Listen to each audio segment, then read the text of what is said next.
Filipe Brasiliano aqui, falando diretamente da periferia do capitalismo, né, abrindo mais uma livezinha para conversar com autores independentes do nosso cenário. E hoje a gente vai falar com dois autores de terror, que é o Caio Lima e o Igor Fonseca. Então, meu nome é Igor e eu sou escritor e roteirista.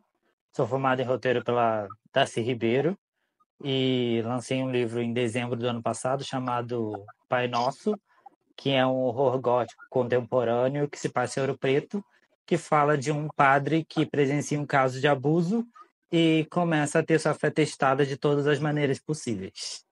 Oi, gente, eu sou o Caio, escrevo terror e suspense. Estou lançando um livro agora chamado Céu de Asfalto, mas falando de terror, lancei Macabra ano passado, que fala sobre uma dançarina que vai para uma escola de dança e o diretor de lá é meio sistemático com isso. E aí começa um suspense quando o aluno morre. A gente teve uma conversa no ano passado, lá no Twitter. A gente utilizou a ferramenta do Space, né, que dá para fazer ao vivo lá no Twitter também. E agora estamos aqui, novamente, um ano depois, falando de mais um lançamento do Caio, o bem todo aí para falar sobre essa obra. Então, já que vocês se apresentaram e a gente já viu um pouco vocês falaram do livro, dos livros de vocês, das produções que vocês têm feito, né? Eu queria saber sobre o envolvimento de vocês com literatura. Eu vou pedir para que vocês contem desde o momento em que vocês foram atraídos para esse mundo da escrita, né? Como vocês decidiram, né, e começar a escrever, a contar histórias. Então, eu comecei lendo Turma da Mônica e X-Men, né? Eu era muito fissurado em X-Men. Depois eu li Coleção Vagalume, porque na escola tinha toda a Coleção Vagalume e a gente podia ler todos, né? Eu fiquei muito obcecado. Aí depois, mas tipo, quando eu comecei mesmo a pensar em escrever foi quando eu li Noite na Taverna. Eu era tipo criança, nem era adolescente. Eu fiquei muito chocado. Eu falei, gente, o que é isso? Aí eu comecei a entender sobre literatura, sobre movimento. Aí eu fui sendo levado. Quando fui fazer o teste de aptidão, deu que eu queria, podia ser escritor. Aí teve uma época que eu fui no psicólogo, fazia mapa astral, e falou: Nossa, por que você não é escritor? E eu fui sendo levado, eu gostei de roteiro, até eu me senti preparado a escrever meu primeiro livro. Os primeiros livros que você leu não tinham muito a ver com terror, só quando você pegou Noite Noite da na Taverna, né? Aí eu comecei a ler tudo. Eu lia. Comecei a ler gótico, né? Era escola. Então, aí eu li Edgar Allan Poe, Emily Brontë, e fiquei viciado em Anne Rice, né? Porque era a época do Crepúsculo, inclusive. O povo lia Crepúsculo e eu lia Entrevista com o Vampiro. Aí li todas as crônicas vampirescas e ficava andando com aquele livro para cima e para baixo na escola, assim, obcecado. Gente, o meu é um pouco triste. Eu comecei com Harry Potter, No... depois eu fui para depois eu fui pro terror direto. A minha mãe me deu um livro quando eu era criança, só que ela não sabia que era de terror e nem que não era de criança. É porque ele tinha um monte de figura e aí eu acho que ela imaginou que fosse infantil. E aí eu acabei entrando nesse mundo por isso. Tinha assassinato, tinha esquartejamento. O nome do livro é O Mistério do Trenzinho Caipira. Talvez seja pelo nome também, ela achou que fosse infantil. Mas não foi, eu fiquei extremamente chocado. Eu tinha uns 7, 8 anos. E aí foi daí pra frente. Eu fiz alguns livros quando era criança, todos horríveis. E fui melhorando pra chegar aí. Você falou desse livro, né? O Mistério do Crisinho Caipira. Eu também pensei que era um infantil, porque esse nome, cara, não parece uma história de terror, uma Sim, história de pesada, né? sim, Mas, sim, sim. mas discute umas paradas pesadas, né? Muito, muito. O livro é muito pesado. O plot twist do livro é pesado. E aí eu tava lendo escondido. A minha mãe ficava assistindo eu lendo e tudo mais. Depois eu contei pra ela e ela ficou tipo, o livro é sobre isso? E era. Tem uma coisa também de criança que fica assustado, né? Eu lembro também que eu via muito filme de terror escondido, assim, e eu ficava assustadíssimo. E até hoje eu tenho medo de filme de terror. Às vezes eu assisto filme de terror sem som, porque eu não quero me levar susto. Sem som. Funciona? Funciona, porque eu passo rápido assim, vou vendo assim, essa cena é desassusta. Aí eu tiro o som e passo rápido. E que filme de terror que vocês viam? Cara, eu acho que o filme de terror que eu tenho mais medo, por causa de que eu era criança, é Atividade Paranormal. Nossa, hoje em dia eu não tenho medo. Hoje em dia eu já assisti até outros mais pesados. Só que esse eu não assisto nem por nada. Qual que é a sua Eu, idade? Só Eu porque é, tenho 24. ah, porque pra eu, mim esse filme não é da minha infância, cara. Esse filme eu já era um pouco mais adulto, mas adulto ali, né, jovem. eu também já era adulto nessa época. Mas eu lembro que eu assisti, com 10 anos, eu assisti O Exorcista escondido, né? E eu fiquei Nossa. traumatizado. Eu fiquei uma semana sem dormir. Minha mãe ficava assim: por que você tá assim? Por que você tá agarrado comigo o dia todo? Foi porque eu tinha visto Exorcista à noite sozinho. E peguei um trauma de uma semana passando mal. Cara, na minha época tinha muito filme de terror, mas era uma mistura com. Não era pra ser, eu acho que a intenção não era ser comédia, mas acabava pra mim sendo. Tipo, o Chuck, pra mim é comédia, cara. Eu assistia e eu dava risada com as mortes, com a história. O Fred Krueger também. Os filmes do Fred Krueger, pra mim, era comédia. Mas estavam lá sendo passados como terror, sabe? Da época era, tipo, assustador da época, né? Eu tenho medo de tudo. Eu acho que não tem um filme de terror que eu levei como comédia quando era criança. Até, sei lá, todo mundo em pânico, eu tinha medo. Eu sou muito medroso. É Bom, engraçado, um né? ótimo filme de terror. Muita Pode gente falar, que desculpa. gosta de escrever terror é medroso. Muita Vocês são gente gosta de escrever. É medrosos? muita gente. Eu sou muito medroso, Não, principalmente de sou muito. espírito. Eu falo, espírito, não posso fazer nada. Não posso lutar. Caramba. Caio também é medroso? Cara, eu sou muito diferente do Igor, eu tenho medo de tudo. Tenho medo de espírito, tenho medo de pessoa, tenho medo de cachorro. Sei lá, tenho medo de tudo. Engraçado que o meu medo é zumbi. Só que zumbi é muito, não é impossível, mas é improvável, né? Que aconteceu Uhum. um apocalipse zumbi. Mas eu tenho medo, cara. Eu fico toda hora pensando, mano, se estourar um apocalipse zumbi, eu vou morrer, cara, porque meu portão é frágil, porque eu moro no primeiro andar, sabe? Fico imaginando que a gente tá muito vulnerável, sabe? Eu ia recomendar um filme bom de terror para vocês darem risada, que é A Bruxa de Blair 2. É muito engraçado, assistam. Vamos falar então sobre quando vocês começaram a escrever, desde quando vocês começaram a escrever até agora.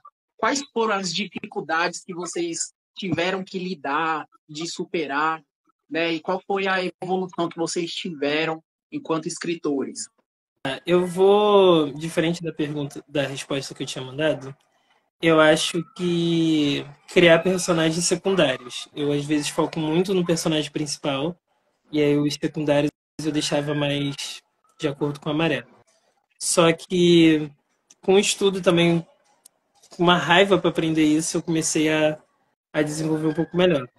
E dentro desse gancho também, colocar o protagonista junto com os personagens secundários, né? Porque ou eu saía, tipo, tirava o foco e falava sobre a vida de cada um em volta dele, e aí depois eu voltava pro protagonista, ou eu não falava de ninguém em volta. Então, era 8 ou 80. Aí agora eu acho que eu consigo conciliar. Você chegou a fazer curso, coisas assim, oficinas, algo assim, estudar literatura?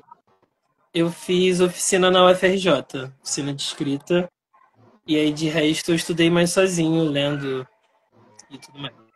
Né? Porque foi uma resposta até mais técnica, né? De tipo, técnica narrativa e tal. É interessante. Eu acho que escrever já é difícil por si só, né? Eu acho que eu sempre achava muito difícil, nossa, criar uma história começo, meio e fim. Porque eu escrevi umas histórias sem pé sem cabeça no começo, assim, não tinha começo, não tinha fim, era tipo um meio. Aí eu só fui me sentir confortável quando eu fui fazer faculdade de roteiro, né? Que eu aprendi, tipo, técnica, aprendi sobre atos, sobre os beats de uma narrativa. Aí eu comecei a me sentir confortável a escrever uma história, porque primeiro eu era obrigado, né? O projeto final da Darcy Ribeiro é você fazer um roteiro de filme. No caso, foi o Pai Nosso, né? Foi meu projeto final na Darcy Ribeiro, é um roteiro. Aí depois que eu senti assim, eu vou estudar agora literatura. Aí eu comecei a fazer oficina, a estudar, a ler, e eu me senti mais confortável a escrever um livro, assim. Mesmo assim, eu acho muito difícil, sempre eu acho difícil, sempre eu acho um parto escrever. E também reescrever 10 milhões de vezes, eu acho que eu nunca estou satisfeito com o que eu escrevo, eu tenho que ficar reescrevendo para sempre. Assim. Eu acho que é um abandono, eu abandono o livro assim, olha, abandono é isso, não consigo mais, e parto para outra. Uhum. Então, vocês dois tiveram contato com algum tipo de curso, de oficina, aprenderam, né, a praticar escrita, literatura, roteiro. Vocês acham importante para o autor que ele tenha esse conhecimento, que ele vá em busca desse tipo de aprendizagem? Olha, eu acho essencial. Acho que todo aprendizado é válido, principalmente nesse ramo literário. Tem muita coisa sendo produzida e aí você não quer cair naquela de que... Eu não digo nem cópia, mas cair naqueles erros de iniciante. Então, acho bom ter um estudo. E treinar lendo, treinar escrevendo, não só estudando. Eu acredito nisso. É, eu acho mesmo. Eu acho que quando você estuda, mesmo quando você não quer seguir tipo uma regra, você sabe o que quebrar e o que não quebrar, né? Porque você tem uma noção de uma estrutura. E mesmo quando você fica empacado no meio de um livro, você tem uma noção de estrutura que te ajuda você a desenvolver o livro. Então, eu acho que te dá uma base segura para você escrever, né? E também você começa a ler com os olhos de escritor, né? Você começa a ler e pensar numa construção da frase, ou como é que aquele personagem é construído, como é que aquela história é construída. Então, sempre você vai melhorando. Sim, muito massa. Vocês falaram sobre erros de princípio de iniciante. Vamos falar sobre. Eu quero que vocês me contem um erro de iniciante que vocês tiveram, tá? Que vocês fizeram. Por exemplo, quando eu comecei escrevendo, eu tinha muita mania de começar minhas histórias com o personagem acordando. Todas as minhas histórias, o personagem estava acordando, sabe? Isso é muito coisa de iniciante que está aprendendo, porque a história parece que começa quando ele abre os olhos, né? Quais foram os errinhos, não vamos chamar de erro, mas uma mania de iniciante que vocês tinham e hoje vocês não têm mais, desapegaram? Eu acho que a minha era pular na cabeça dos personagens. Eu não ficava focando num personagem só, eu ia pulando de uma cabeça para outra. Aí eu ficava assim, nossa, quem tá falando? Quem é agora o interlocutor? Que ficava pulando de um para outro, porque eu queria que todo mundo falasse e todo mundo fosse importante ao mesmo tempo. Aí Sim. você ficava lendo e ficava totalmente perdido no que estava acontecendo. Gente, eu era mestre em furo de roteiro. Eu acho que eu comecei a anotar só depois de escrever o primeiro livro. Eu lancei Mal Entre Nós sem anotar nada num caderno nem nada. Então, se um capítulo o personagem tinha 18 anos, nos seguintes ele já estava com 30. Era basicamente isso. Aí depois eu fiquei, tipo, porque eu escrevi o livro muito espaçadamente, né? Eu fazia o primeiro capítulo, depois de um tempo eu ia para outro. Aí eu esqueci idade, esquecia nome, esquecia muita coisa, porque eu não tinha anotado. Sim. Então, esse foi um erro muito, muito forte. Eu queria passar para o próximo tópico, é sobre o gênero e as temáticas que vocês discutem nas histórias de vocês. Mas aí eu queria que a gente fizesse por cronologia de obras, porque eu sei que vocês têm mais de um livro. Então, começa contando para mim o que vocês começaram a escrever, quais foram as primeiras histórias que vocês escreveram. O Igor já falou um pouco sobre o Pai Nosso, que veio de um projeto de roteiro, não é isso, Igor? Sim, foi o meu projeto final. Meus dois livros vieram da Desce Ribeiro. Um foi meu projeto final de longa e outro foi meu projeto de série. E o longa foi o Pai Nosso, mas eu lancei depois porque eu não sabia como contar ele. Quando eu queria transformar em livro, eu fiquei assim: qual vai ser a voz narrativa? Eu sabia que queria que fosse primeira pessoa, que fosse o Daniel, né, que é o protagonista, mas eu também queria que tivesse a voz das outras pessoas ali. E aí eu comecei a ler muito, aí eu vi um livro que era em primeira e terceira pessoa, eu falei: é isso que eu quero. Eu quero ter a maioria dos capítulos em primeira pessoa, com o Daniel, que é o narrador não confiável, e que desse uns capítulos menores com os outros protagonistas em terceira pessoa. Mas aí dava uma distância narrativa natural e você não sabia quem estava falando a verdade. Fica aquela coisa de narradores confiáveis e não confiáveis. E o Novo Cris também foi um projeto que é a história de um adolescente de 16 anos, que é o novo Messias, estuda numa escola, fala de religião e adolescência, e também na hora que eu escrevi, que eu mandei para a professora gostou muito, e como era roteiro, fui para um monte de laboratório de roteiro, foi para o Frapa, foi semifinalista do Festival de Roteiro do Rio. Aí eu falei, isso daí acho que vai virar um livro bom. Aí fui desenvolvendo. Mas é mais simples, é todo em terceira pessoa. Não brinquei com essa coisa de narrador não confiável, confiável. E é adolescente, né? Eu acho que é uma linguagem mais direta, assim, mais. Esse do o Novo Cris, ele foi um projeto de série? Era pra ser uma série? É para ser uma série. O Novo Cris é o primeiro de uma série, Ah, de 3. Eu tô escrevendo o cara, segundo parece, agora. parece algo que ia ser uma sensação, cara, se fosse uma série, sabe? Eu Porque também acho. é muito interessante toda essa premissa. Porque pega aquilo de história de ensino médio, de escola, que todo mundo já está acostumado, mas bota um plot twist, né? Porque fala de religião, principalmente, né? Porque primeiro tem o novo Messias, né? Um garoto de 16 anos que tem uma responsabilidade enorme, mas que é só quer ser um garoto normal, e é uma instituição católica, né? Que é baseado bem nas escolas que eu estudei aqui em Petrópolis. Quem não sabe, eu sou de Petrópolis. E aqui tem muita escola católica. Aí a escola que eu estudei tinha freira, tinha padre. Então tem toda uma experiência, assim, interessante. Onde a gente encontra as suas duas obras que você citou? As duas estão na Amazon e no Kindle Unlimited. Então, se você tem Kindle Unlimited, você pode ler elas de graça. E qual que é o gênero dos dois, então? O Pai Nosso, ele é... O Pai Nosso é um horror gótico e o Novo Cris é um young adult, né? Uma dramédia adolescente. Muito bem. E você, Caio, quais foram qual foi o seu primeiro livro, sua primeira história, gênero e temática que você discute nele? Olha, o primeiro lançado pela Amazon foi O Mal Entre Nós, e eu falo sobre a igreja também, e não nessa vibe de horror gótico, mas horror com gore e tudo mais. Gore está presente em todos os meus livros. E eu acho que eu gosto de discutir a sociedade mesmo, a sociedade funcionando como um corpo só, como, como algo que pune o protagonista, ou o protagonista gosta de punir a sociedade de volta. Eu acredito que tem essa troca no nosso cotidiano mesmo. Então, o Mal Entre Nós veio disso. A história dele foi justamente para falar sobre. Eu gosto de acreditar que eu separei os 3 livros da Amazon, os primeiros, em Pai, Filho e Espírito Santo. O Mal Entre Nós fala sobre pai, o Mostra Protagonista fala sobre filho e o Macabro fala sobre Espírito Santo. Então, segue esse caminho da igreja também. Você tinha pensado no início, quando você escreveu o primeiro livro, você já tinha pensado nisso? Eu vou fazer um livro retratando cada um e tal? Ou você pensou depois, assim, dá para fazer isso? Não, já, tipo, o primeiro eu queria que fosse um terror com suspense, né? Mais com suspense do que terror de fato, apesar de ter muita cena de terror. E aí eu explorei esse negócio de pai, porque eu achei que tinha como fazer algo de suspense com pessoas mais velhas, né? Uhum. No protagonista é um terror psicológico, e aí eu foquei mais na criança, porque o Jonas, que é o protagonista de A Morte do Protagonista, que é o protagonista de A Morte do Protagonista, ele teve uma infância complicada e agora a gente lida com este filho com uma infância complicada dentro da sociedade.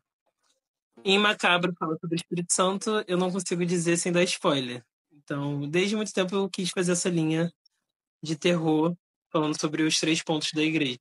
Seu último livro, seu mais recente livro, que é Céu de Asfalto. Céu de Asfalto conta a história do Hugo, que perde o namorado dele num desfile de bate-bolas, que é uma fantasia comum aqui do Rio de Janeiro, que acontece desfiles entre criança e adulto.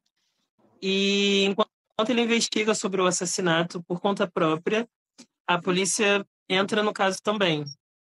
E aí começa uma espetacularização em cima desse caso sobre o Brasil vendo o caso como algo de novela, né? Porque tem um jovem que perdeu um namorado.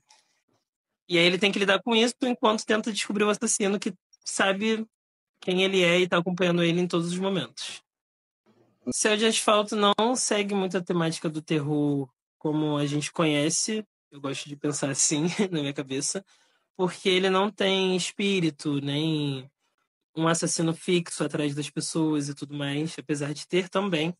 Mas eu gosto de pensar que ele é um terror mais social, que a sociedade pode amedrontar uma criança. Ele se passa. São 5 personagens principais, e os 5 são crianças. Então, colocadas nesse mundo, se passa na periferia daqui do Rio de Janeiro.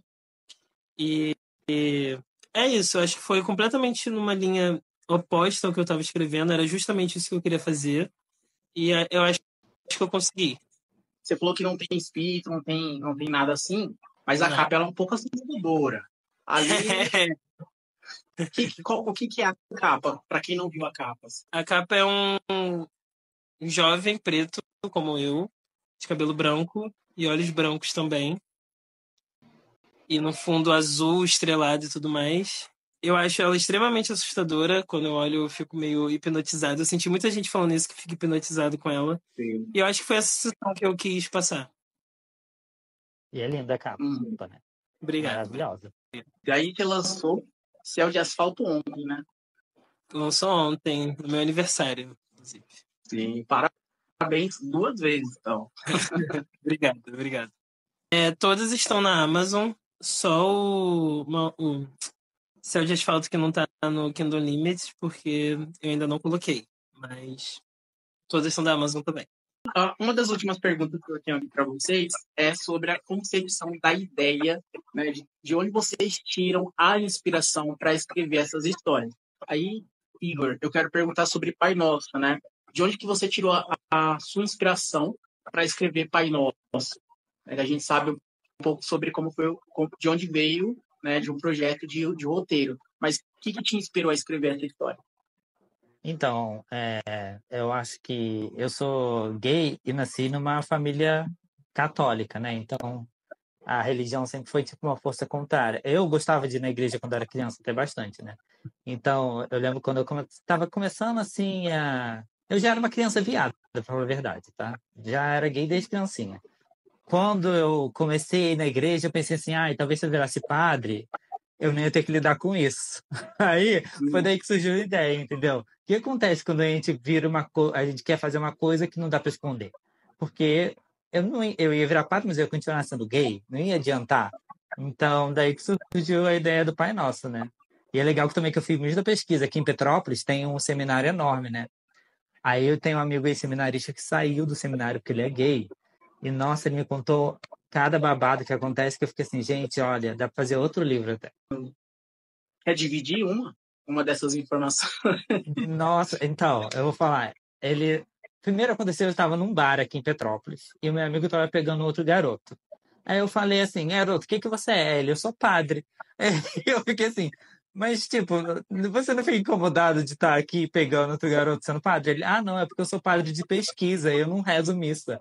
Aí eu fiquei assim, gente, sabe, é muito complexo o que eles pensam. Eu fiquei assim, gente, que interessante. Ele é café com leite.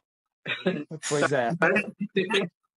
O massa é que você fez pesquisa com um seminarista, né? Com uma pessoa que estava dentro. Seminarista, exatamente. Porque conhecia a história. Tem toda a jornada também porque o Daniel começa no seminário quando ele já fez o ritual para virar padre, né? Então tinha algumas coisas de rituais que eu não sabia, que eu tinha que pesquisar como é que era o ritual, como é que sai para virar de seminarista para padre. Então ele ia me explicando tudo. Tinha que fazer o período de diaconato para depois pegar uma igreja. Então essas coisas que eu não sabia direito, eu precisava mesmo que alguém que estivesse lá dentro me explicasse. E também era bom que ele me contava as coisas de como esses padres que são gays se sentem, como ele conhece os padres e, tipo, leva pra boate no Rio. Aí eu fiquei assim, mas como é? E depois, como eles sentem? Eles ficam muito divididos, né? Entre o pecado e a pregação, né? Então é interessante por si só, assim, toda essa atmosfera. Sim. E pro novo Cris, qual foi a inspiração? Foi a Bíblia mesmo? Acho que você pegou referência? acho que foi mais de estudar em escola católica, né? Então, eu acho que é uma experiência diferente, legal. Aí você bota um protagonista que tem um futuro sendo Messias, mesmo ele querendo ser um adolescente normal, vira tipo um jogo de forças opostas, né? Ele quer ser uma pessoa, quer ser um adolescente normal, bebê, e fazer o que quiser que o adolescente quer, mas ao mesmo tempo tem uma responsabilidade na frente dele. Mas, ao mesmo tempo, a gente não precisa ir lá na frente de como um Messias adulto no mundo de hoje. A gente fica naquele microcosmos de uma escola que funciona como a nossa sociedade, né? Que é um reflexo do que a gente vive aqui no Brasil. E parando para pensar, a gente, na Bíblia, pelo menos, não tem a fase em que Jesus foi adolescente. criança exatamente. Já pulou pra ele velho. Ele é já. adulto de. Pois é, e tem uma parte exatamente no livro que fala, que eles falam assim, nossa, mas eu nunca vi o Messias adolescente se comportar assim. A mãe dele fala, ninguém viu, porque isso não tem na Bíblia. A gente está vendo isso agora, entendeu? Então eles não podiam julgar ele pelas atitudes dele de adolescente. Muito bom, muito bom, muito bom, muito bom. Caio, você também escreveu O Mal Entre Nós, ali retratando questões da igreja e tal, da religião. Qual foi sua inspiração para essa história? Eu já respondi em outro podcast e a resposta não é algo mirabolante, mas eu estava dentro do quarto, eu lembro, acho que foi o único livro que eu lembro como a ideia surgiu, e a porta do armário da minha mãe estava solto. Aí ela caiu em cima de mim. Só que antes da porta cair em cima de mim, eu estava olhando para o canto, imaginando que tinha alguém, enquanto eu estava escrevendo uma coisa aleatória. E aí eu comecei a pensar em bicho-papão, que o Mal Entre Nós fala um pouco sobre bicho-papão também. E aí eu embarquei nessa. Parece que o livro caiu assim na minha cabeça e eu só fui digitando, digitando. A parte da igreja veio muito pela criação também, como o Igor tá falando. A minha família não é da igreja, só que essa criação em bairro religioso e sendo toda hora bombardeado por essas coisas, eu acho que influencia quando a gente vai falar de terror, justamente por ser subtextual. Então acho que fica muito na sua cabeça esse terror quando você é criança, e aí você vai crescendo, na hora de fazer terror é o que você coloca. Então, acho que uma coisa juntou na outra. Essa ideia principal de bicho-papão, eu queria falar sobre uma coisa que amedronta as crianças. E a igreja junto, acho que casa super. Às vezes eu penso que nem precisa frequentar uma igreja, seja evangélica ou católica, para ter isso dentro da nossa mentalidade, né? Porque, por exemplo, não sei se vocês já viram exorcismo na televisão, mas aquilo é muito assustador, cara. Eles falam, eles fazem uma dinâmica ali que é muito, que tem uma estética de medo, que bota medo. Eu cresci na Universal, então toda terça-feira e sexta-feira eu via umas paradas, sabe, que hoje eu sei que não era verdade, mas eram bons atores, tá ligado? E eles faziam voz, e eles faziam gestos. Então a gente não precisa nem frequentar a igreja, porque tem na TV, tá no imaginário do povo, as pessoas falam o tempo todo. Tudo que a gente sabe sobre espírito, sobre espírito, vem do imaginário que a gente conhece da igreja, né? A igreja é muito presente no Brasil, né? Acho que você não precisa frequentar a igreja para sentir o poder dela, né? Todo imaginário cristão é muito presente. Assim, quando eu faço um livro em Ouro Preto, tipo assim, é um livro de terror em Ouro Preto, nem precisa fugir muito ali. Só você ir em Ouro Preto e ver as imagens do Aleijadinho, os corpos todos assim tortos, aquilo já dá medo só assim de você ver, né? Eu acho que a igreja é muito aterrorizante e também muito sensual ao mesmo tempo. É sempre sobre pecado ou medo de ir pro inferno. Então, é um prato muito bom pro terror, né? Eu acho, esses dois. Sim, tem uma sensualidade na igreja, principalmente na católica, eu acho. Santo pelado. É bem esquisito. São duas forças assim brigando e ao mesmo tempo juntos. E é interessante por si só. É interessante essa visão que vocês pontuaram agora. Eu nunca tinha parado para pensar, mas realmente. O Daniel, por exemplo, tá sempre no pecado, né? Ele tem essa coisa sensual também, dele sonhar, porque ele se sente pecador, porque ele é gay. Então ele sonha com as coisas e tem sempre essa coisa de sensualidade ali inerente a ele, que para ele é ruim, né? Para ele tá pecando mesmo no pensamento, né? Eu acho que pelo sexo ser muito proibido na igreja, é aí que ele se torna mais interessante no nosso imaginário, né? Como explorar esse mundo sexual. É como se, tipo assim, se é taxado como proibido, vira uma tentação automaticamente, né? Não, com certeza. Fica sedutor. Tem mais 3 livros, né, que você escreveu. A Morte do Protagonista. Você falou que tem a ver ali com a criação do filho. Sobre a infância. Isso. Né? Não, eu não diria que é sobre a infância, mas o resultado das ações seria sobre a criação dele. Entendi. Então, também tem as mesmas inspirações ali da sua experiência com a porta na cara. Olha, eu escrevi Mal Entre Nós e lancei, e eu não sabia que ele ia estourar tanto como ele estourou. E aí a mostra do protagonista veio muito porque eu fiquei muito fissurado em ficar pesquisando meu nome no Twitter, vendo o que as pessoas estão falando, e entrando no Scoob, vendo avaliações. Eu tava muito fissurado nisso. Hum, E aí eu também tomei o baque das críticas negativas, né? Porque era o meu primeiro livro, ele ainda é muito mal escrito, eu nunca revisei ele, gente. Perdão pra quem comprar. Mas e aí eu comecei a ficar cismado de que o segundo livro tinha que ser muito bom, ele tinha que ser muito bem escrito, ele tinha que ser muito forte, e a capa muito boa, e eu fiquei extremamente focado. E não estava vendo história. E aí foi quando eu pensei numa história sobre um garoto que tenta escrever um livro perfeito. Basicamente eu estava passando por isso. E esse garoto não tinha inspirações. E aí veio a morte do protagonista. Show, show. Céu de Asfalto. A história que você, a sinopse que você deu para nós aqui, de um rapaz que perde o namorado e tal. Quando você falou de desfile de bate-bolas, eu não tenho esqueci a palavra, mas vou usar bagagem, não, conhecimento, sabe, do que significa bate-bolas. Para mim, bate-bola era tipo futebol. É isso que eu conheço por bate-bola, mas você falou que é um desfile, é isso que acontece? É, é tipo. Sabe quando tem desfile de escola de samba? Vocês já assistiram? Sim. Já. Então, é uma fantasia, acho que um pouco mais elaborada, um pouco mais estampada, que eles usam máscara e macacão e... Cara, eu não consigo explicar. No livro eu pesquisei, fui escrevendo. Mas É. sempre quando me perguntam, eu tomo esse baque de que ele é muito visual e muito sentimento. Eu acho que o Batman é muito sentimento. Ele é muito forte aqui no Rio de Janeiro, na cultura de periferia. Hum, Só que ele é como um bobo da corte, sabe? Ele começou... hum, A cultura do bate-bola começou há muito tempo. Era como a forma que os escravos encontraram de se fantasiar e sair no carnaval para protestar, sem ser pego, sem ser visto, né? Porque bate-bola tampa o rosto. E eles amarravam uma corda de bexiga de boi, carne, etc. Faziam uma bola com isso, com o couro do boi em volta. E saía batendo pelas ruas onde o pessoal branco estava. Então, em forma de protesto para serem livres. Aí ficou o bate-bola. Hoje em dia tem desfile desse mesmo pessoal, a cultura continua com o pessoal preto e tudo mais.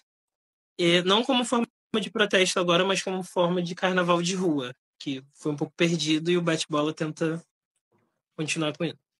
eu realmente não conhecia. Você conhecia, Igor? Não, eu não conhecia. Apesar de eu ser do lado do Rio, né, de Petrópolis, mas eu não conhecia o termo bate-bola. Eu conheço desfile como um todo, assim, não assim especificamente. Sim. Mas é legal que, como o Caio falou, é a cultura da periferia, né? Que você está Sim. trazendo no seu livro, né? Sim, sim. É bem regional. Eu vejo que muita gente não conhecia o bate-bola. Antes de eu escrever o livro, eu já sabia que eu ia falar sobre bate-bola. Só que eu fui falar com meu namorado sobre isso e ele ficou tipo, eu não sei o que que é, ele é do Espírito Santo. E aí eu percebi que era do Rio de Janeiro. Aí eu fiquei, como é que eu vou explicar agora para as outras pessoas que isso só acontece aqui? É. Foi um desafio, mas foi muito gostoso escrever. A última pergunta, então, para finalizar, gostaria de saber quais são, se você já tem em mente, é, próximas histórias, próximas metas, objetivos, o que vocês querem, né? O que vocês planejam. Então, eu tenho que relançar. Eu vou relançar o novo Cris, né? É a mesma coisa, o primeiro livro que eu escrevi, então tem umas coisas que eu queria mudar, então eu vou relançar esse ano. E tô pretendendo lançar a continuação esse ano também, no final do ano, talvez. Eu ainda estou escrevendo. Vai chamar Ascensão e Queda de Cris. E tem um projeto também de outro livro que fala de religião. Que estou meio obcecado com o mesmo assunto, né? Que seria uma comédia dramática também. Sobre uma jornada de uma menina que quer virar santa, mas porque ela quer ser famosa. Fazer igual o Caio, né? Colocar, tipo, Pai, Filho e Espírito Santo aí. Vão ser 3 filmes com 3 livros com Trindade. a temática parecida. Muito É massa. muito bom. E você, Caio, tem planos aí para seu trabalho na literatura? Olha, eu lancei o Céu de Asfalto agora. Eu espero que ele seja o carro-chefe do ano, que siga bastante aí. Mas eu tô com um projeto na cabeça que vai completamente fora desse assunto, mas seria um casal que eu vou dar o spoiler completo do livro logo, mas tô querendo escrever uma história de vampiro, só que eles não são vampiros de verdade. Nessa mesma ideia do que o Igor falou, eles queriam ser vampiros e eles começam a caçar pessoas pra morder elas e tudo mais. É um terror com comédia, com uma sátira, então eu acho que vai ser uma experiência legal. Aí fica a dica aí, a indicação também, né, para vocês verem, assistirem. Não é terror, não é nada de terror, é comédia, É ali é pastelão. comédia. É bem pastelão. Então é isso, galera. Todas as perguntas foram feitas, eu gostei muito de conhecer o trabalho de vocês. Temos uma entrevista lá no portal Cataprisma com o Igor, né? Você gostou de conceder a entrevista, Igor? Gostei. Foi sua primeira entrevista? Foi minha segunda entrevista, né? Porque eu lancei a Novo Crise, o jornal daqui de Petrópolis também me entrevistou para o lançamento. Então é isso, gostei muito. Vão lá conhecer mais um pouquinho do Igor através da entrevista. Lá ele responde mais coisas do que ele disse aqui, né? Sobre o trabalho dele, projetos e produções. Gostei também de conversar com o Caio. Também tem lá um ao vivo no Twitter, né? O antigo, não posso falar o nome da rede, mas está lá no Twitter. Tem um ao vivo lá gravado, quando a gente conversou sobre Macabro, e tem spoilers, né? Os spoilers que o Caio não quis contar aqui, tá lá no ao vivo. Vocês podem saber tudo do que ele escreve, da história, né? Tem os comentários dos leitores betas que a gente convidou para ler, né? Os primeiros capítulos e tal, e comentar ao vivo com a gente.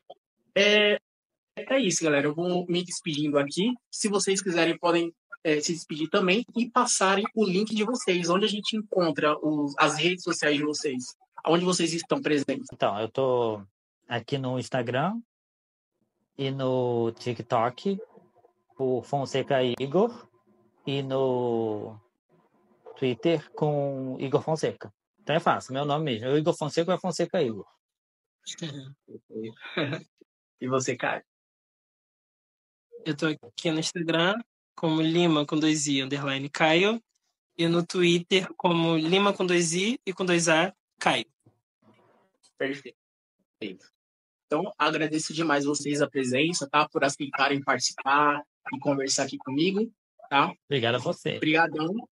Vou me despedir aqui. Falou, galera.